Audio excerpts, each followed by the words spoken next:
മഹാത്മാഗാന്ധിയോട് പണ്ട് ചോദ്യമുണ്ടായി. സ്വാതന്ത്ര്യപൂർവ്വകാലത്ത് ഉത്തരേന്ത്യയിലെ ഒരു ഗ്രാമത്തിൽ വെച്ച് തിരക്ക് വിളിച്ച് നടന്നു പോകുന്ന ഗാന്ധിജിയോട് ഒരു പാവം മനുഷ്യൻ, കാഴ്ചകൾ തന്നെ ദയനീയമായ മുഖമുള്ളതാണ്, മുഷിഞ്ഞ വസ്ത്രധാരിയാണ് അയാൾ പതുക്കെ തൊട്ടു ഇങ്ങനെ മഹാത്മാഗാന്ധിയുടെ തോളത്ത്. തിരക്ക് പിടിച്ചു പോകുന്ന ഗാന്ധിജി നിന്നു. അപ്പോൾ അന്നങ്ങനെയാണ് കോൺഗ്രസ്. പാവങ്ങൾ തട്ടി വിളിച്ചാൽ നിൽക്കും ആ കോൺഗ്രസ്. ഇന്ന് ആ കോൺഗ്രസ് ഇല്ല. ഇന്ന് പണക്കാർ ജൊടിച്ചു വിളിച്ചാൽ കാൽക്കൽ കമഴ്ന്നു വീടുന്ന കോൺഗ്രസ് ഉണ്ട്. ട്രംപിന് വേണ്ടി നാടിനെ പണയപ്പെടുത്തിയ BJPക്ക് മുമ്പിൽ ഓച്ചാനിക്കുന്ന കോൺഗ്രസ് ഉണ്ട്.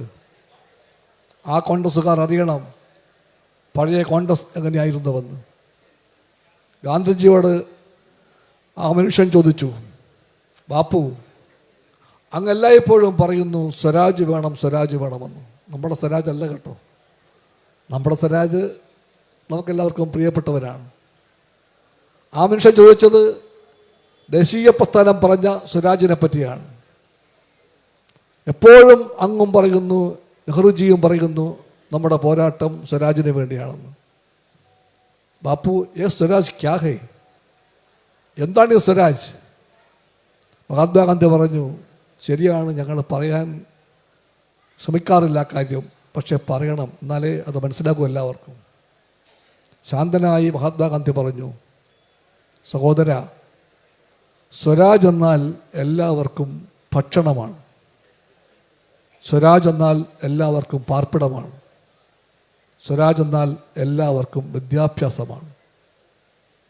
ഹേ സ്വരാജ് എന്ന് പറഞ്ഞിട്ട് മഹാത്മാഗാന്ധി ആ തോളത്ത് തട്ടി ചിരിച്ചുകൊണ്ട് നടന്നുപോയി. ആ സ്വരാജ് എവിടെയാണ്? കേന്ദ്രത്തിൽ മാറി മാറി ഭരിച്ച വലതുപക്ഷത്തിന് ഉത്തരമുണ്ടോ? കോൺഗ്രസ് പറയട്ടെ, BJP പറയട്ടെ, ഉത്തരമുണ്ടോ അവർക്ക്? എവിടെയാണ് ആ സ്വരാജ്? സ്വരാജ് പറഞ്ഞ ആ ലക്ഷ്യങ്ങൾ പ്രാവർത്തികമാക്കിയത് ഇവിടെയാണ്, ഈ കേരളത്തിലാണ്, ഇടതുപക്ഷമാണ്. അതാരും മറന്നുപോകാൻ പാടില്ല.